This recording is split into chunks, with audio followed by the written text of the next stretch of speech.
देख रहे हैं एबीपी गंगा। मैं हूं स्नेहलता। बड़ी खबर के साथ शुरुआत, जहां लखनऊ से ये बड़ी खबर है। थोड़ी देर में धर्म गुरुओं से चर्चा करेंगे CM Yogi Adityanath. Covid control पर सीएम योगी का ये मंथन होना है। वीडियो कॉन्फ्रेंसिंग से सभी धर्म के गुरु जुड़ेंगे इस मंथन में। कोरोना संक्रमण की रोकथाम और वैक्सीनेशन पर चर्चा की जाएगी। तो सीएम योगी बातचीत करेंगे तमाम धर्मों के गुरुओं से, जिनके अच्छे खासे अनुयायी होते हैं, जो उनकी सुनते हैं।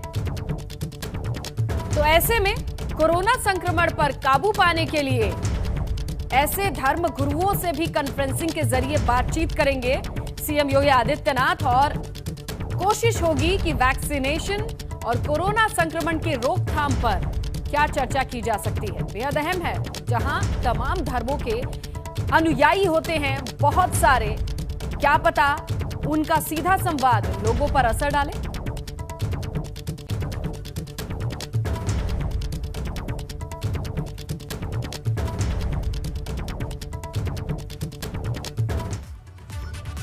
यूपी में कोरोना के हालात बेकाबू होते जा रहे हैं। बीते 24 घंटे से पूरे प्रदेश में, जहां अगर आप कोरोना की बात करेंगे, 85 मौतें हुई हैं। लखनऊ में 18, कानपुर में 10, प्रयागराज में 8 मौतें हुई हैं। कोरोना के 1821 नए केस मिले हैं। अब प्रदेश में एक्टिव केसेस की संख्या 81,000 के पार पहुंच गई। बीते 24 घंटे के दौरान प्रदेश में 2,18,000 से ज्यादा कोरोना की जांचें हुई हैं। प्रदेश में इस वक्त पॉजिटिव रेट 85.4% है। तो ये रफ्तार है, 85.4% पॉजिटिविटी रेट है, और ये कुल मिलाकर बड़ा नेगेटिव इंडिकेशन है हम सभी के लिए, क्योंकि बेकाबू हालात। अब परिस्थिति काबू से बाहर है।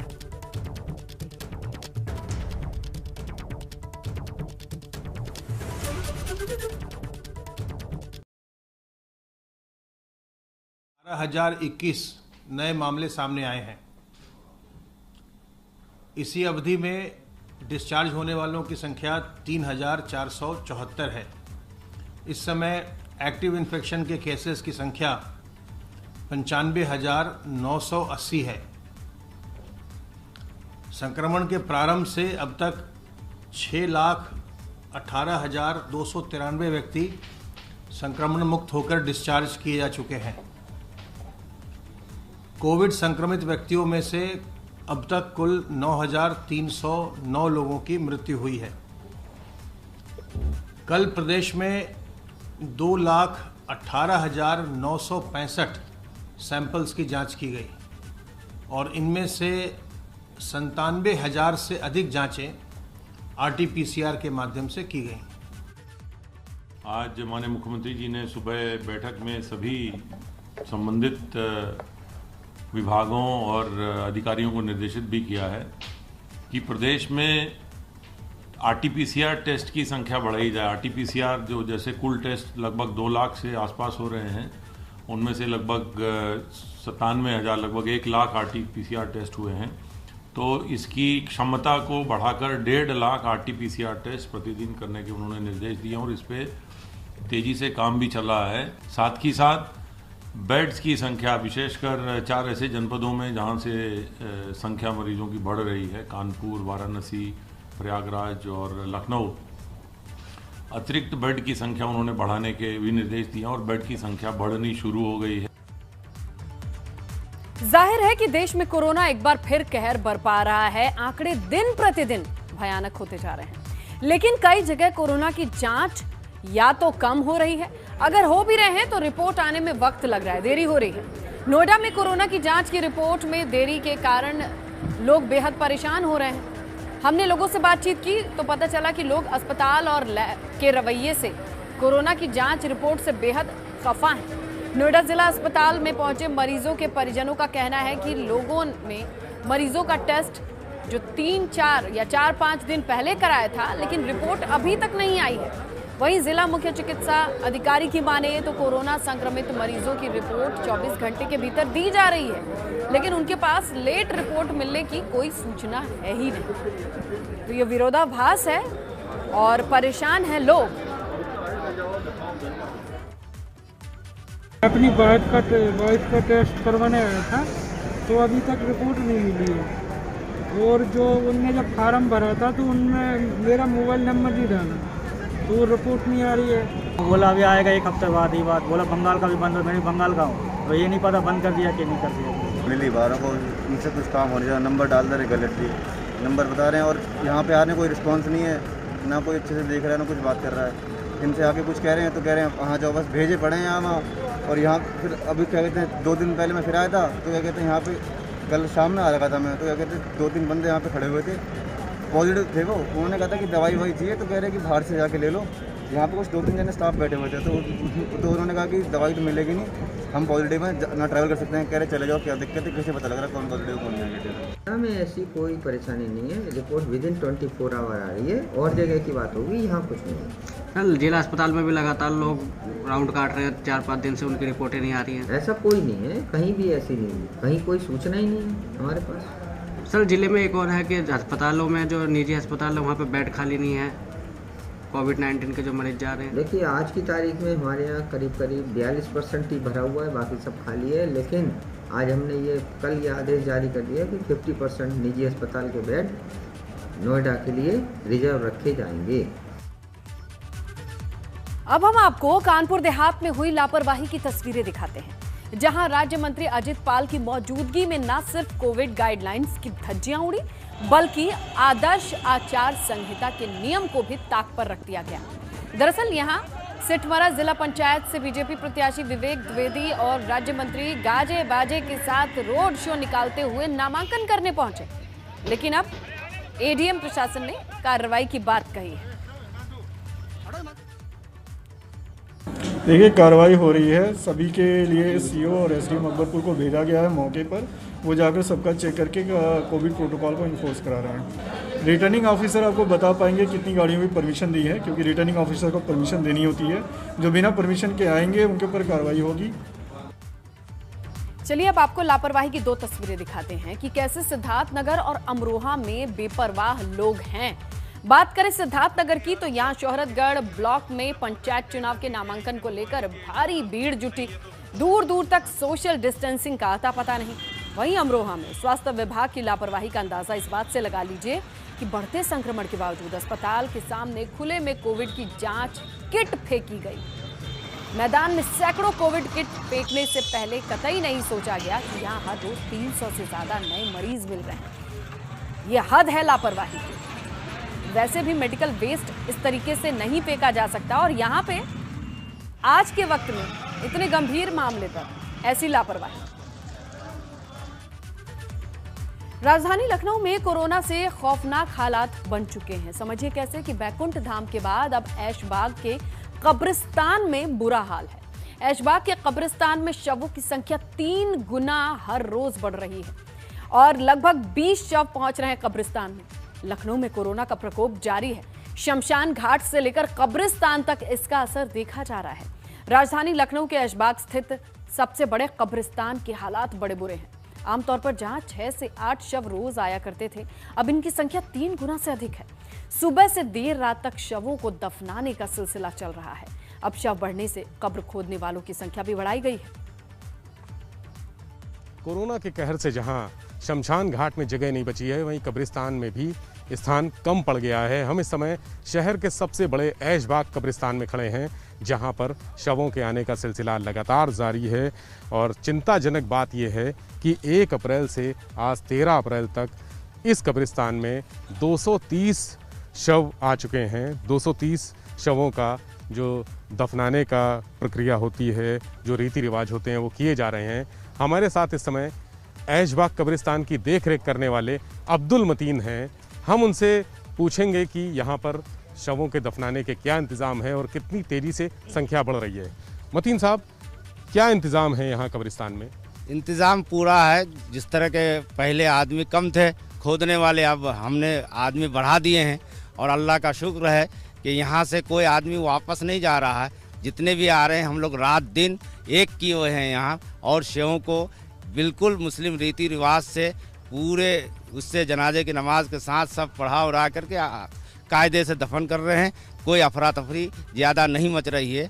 अमूमन कितने बजे अंतिम संस्कार और दफन करने की प्रक्रिया शुरू होती थी और कितनी रात तक चलती थी? अभी क्या स्थिति है? अभी कितने बजे शुरू हो रही है और कितनी रात तक चल रही है? पहले अमूमन ज़्यादातर मट्टियाँ लोग लिखाने आते थे सवेरे और जोहर बाद ही दफन करने का वो शुरू होता था, मगर इस वक्त सुबह से ही दफन करने का कार्यक्रम हो रहा है। रात में कितनी देर तक चलता है? रात करीब करीब 11 बज जाता है, कभी 11:30 बज जाता है, उतने टाइम तक हो रही दफन।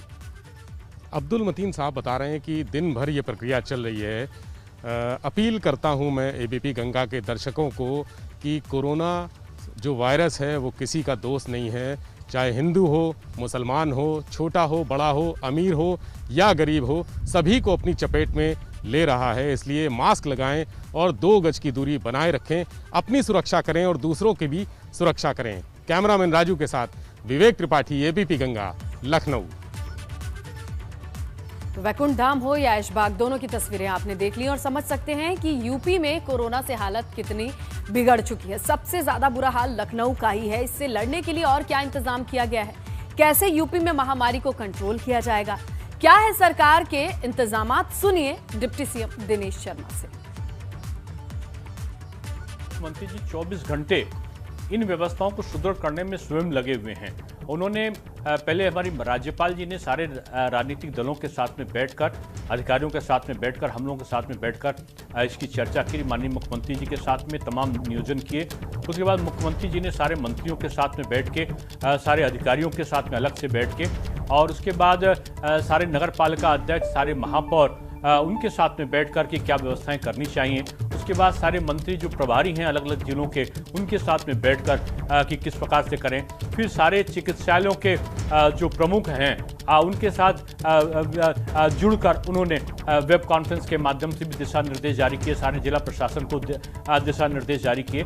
कहाँ 2 मार्च 2020 में हमारे पास जाँच कराने तक का नहीं था, आज 2,20,000 से ऊपर जो है प्रतिदिन जांच चले, 2,12,000। तो परसों हमारा एक आंकड़ा आया था।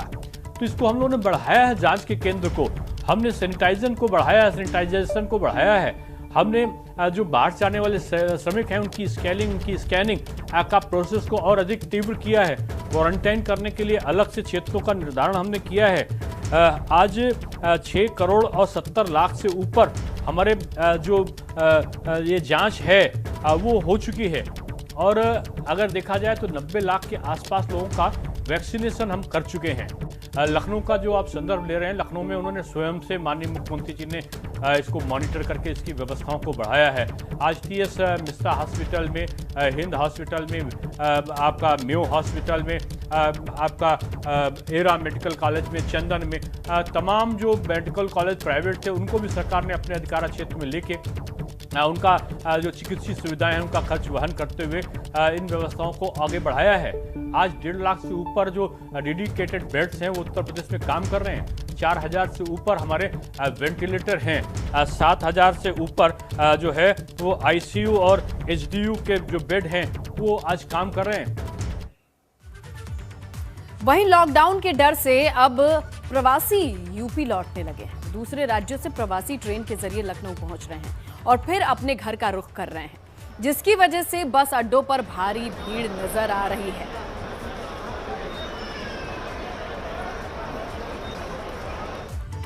तो तेजी से फैलते संक्रमण के बीच अब अधिकारी फील्ड पर उतर आए हैं। कानपुर में कमिश्नर राजशेखर ने झरककटी बस अड्डे का मुआयना किया। इसके साथ ही लापरवाही पर ARM को नोटिस भी थमा दिया। तो अब जमीन पर उतर के व्यवस्थाओं को जांचने की जरूरत महसूस होने लगी है। अधिकारी खुद बस अड्डे पर पहुंचे, चेक किया सैनिटाइजर है कि नहीं, सोशल डिस्टेंसिंग है कि नहीं मिली और नोटिस देना पड़ा। आगरा के अंतर्राज्यीय बस अड्डे पर कोरोना को लेकर लोग कितने संवेदनशील हैं। एबीपी गंगा ने जब कैमरों में तस्वीरों को कैद करना शुरू किया तो कई लोग अपनी जेब में रखे मास्क को अपने मुंह पर चढ़ाते नजर आए। वहीं बसों के स्टाफ का कहना है कि उन्हें मास्क दिया तो गया है, लेकिन कई यात्री और चालक परिचालक बिना मास्क के घूम रहे हैं। जब उनसे पूछा गया तो अजब गजब जवाब दे दिया। उन्होंने कहा कि आगरा के बस अड्डे से हमारी इस रिपोर्ट को देखिए और क्या कहा उन्होंने, आप खुद सुनिए। कोरोना के मद्देनजर पूरे देश में हाहाकार है। अगर उत्तर प्रदेश की बात की जाए तो आज 18,000 से ज़्यादा केसेस आए हैं और ऐसे में ISBT आगरा वो जगह है जहां पूरे देश से तमाम राज्यों से यात्री पहुंचते हैं और यहां से आवागमन होता है। तमाम आप देख सकते हैं चालक परिचालक नज़र आ रहे हैं, चेहरे पर मास्क नज़र आ रहा है, लेकिन सवाल ये है कि क्या क्या इनको बेसिक जो सुविधाएं हैं वो मिल रही हैं या नहीं मिल रही हैं। आप बताइए रोडवेज की तरफ से, क्योंकि आप ऐसे विभाग में हैं सबसे ज़्यादा खतरा है संक्रमण का, तो आपको सैनिटाइजर मास्क दिया जा रहा है? सैनिटाइजर मास्क है आपको, आप तो अभी लगा लिया मास्क? नहीं, आप ऐसा था गाड़ी से उतर के मतलब हाथ पैर धोने के लिए जाएंगे तो उस समय मतलब इसलिए हटा दिया था मास्क। इतनी ज़्यादा गंभीर है, हॉस्पिटल फुल हैं, ऑक्सीजन मिल नहीं रही, शमशान घाट में जगह नहीं है। आपको लग रहा है कि थोड़ी सी लापरवाही भारी पड़ने वाली है? नहीं, लापरवाही नहीं करना है, लापरवाही नहीं, हम लोग लापरवाही करेंगे, हम लोग लापरवाही नहीं करते और ना करेंगे। विभाग की तरफ से, डिपार्टमेंट की तरफ से क्या क्या सुविधा? डिपार्टमेंट की तरफ से हमें पूरी सुविधा दी जा रही है। डिपार्टमेंट हमें मास्क, सैनिटाइजर वगैरह सब दे रहा है और डिपार्टमेंट गाड़ी डिपो पहुंचने के बाद पूरी गाड़ी सैनिटाइजर होती है, पूरी तरह सैनिटाइजेशन प्रोसेस। सवाल ये है कि जब पैसेंजर आ रहे हैं मास्क नहीं लगाएं तो आप अंदर जाने दे रहे हो? नहीं। या परिवहन विभाग से जुड़े हुए जो तमाम लोग हैं उन पर कार्रवाई क्यों नहीं कर रहा जो थोड़ी भी लापरवाही बरत रहे हैं? क्योंकि ये जो सवाल है इस समय वो जीने और मरने का प्रश्न है और ऐसे में आपकी थोड़ी सी भी लापरवाही आपके लिए ही मुसीबत पैदा कर सकती है। आगरा से नितिन उपाध्याय, ABP गंगा। जहां से ये लोग बता रहे थे उसी आगरा में कोरोना के हालात कैसे हैं, बेहद चिंताजनक। रोजाना सैकड़ों नए केसेस आ रहे हैं, अस्पतालों में इलाज के लिए बेड नहीं है, लेकिन आगरा के CMO RC पांडे अभी भी स्थिति को सामान्य बता रहे हैं। उनका कहना है कि बेड भी हैं, ऑक्सीजन की कमी भी नहीं है। हमारे साथ CMO आगरा RC पांडे हैं। CMO साहब, लगातार सर देखा जा रहा है कि चाहे निजी अस्पताल हो चाहे सरकारी अस्पताल हो, बेड लगभग फुल हो चुके हैं और ऑक्सीजन क्राइसिस भी होना शुरू हो गया है। तो सर जो सिचुएशन राजधानी लखनऊ में या अन्य शहरों में यूपी के, वो सिचुएशन अब आगरा में भी देखने को मिल रही है। किस तरह से सर इस स्थिति को संभाल पा रहे हैं? अभी हमारे यहाँ SN मेडिकल कॉलेज में 220 बेड हैं, जिसमें से 60 मरीज भर्ती हैं, बाकी बेड हमारी खाली हैं। इसी तरह से प्राइवेट हॉस्पिटल जो हैं उनमें भी 100 या 125 की जो क्षमता है उसमें किसी में 40 किसी में 30 मरीज भर्ती हैं।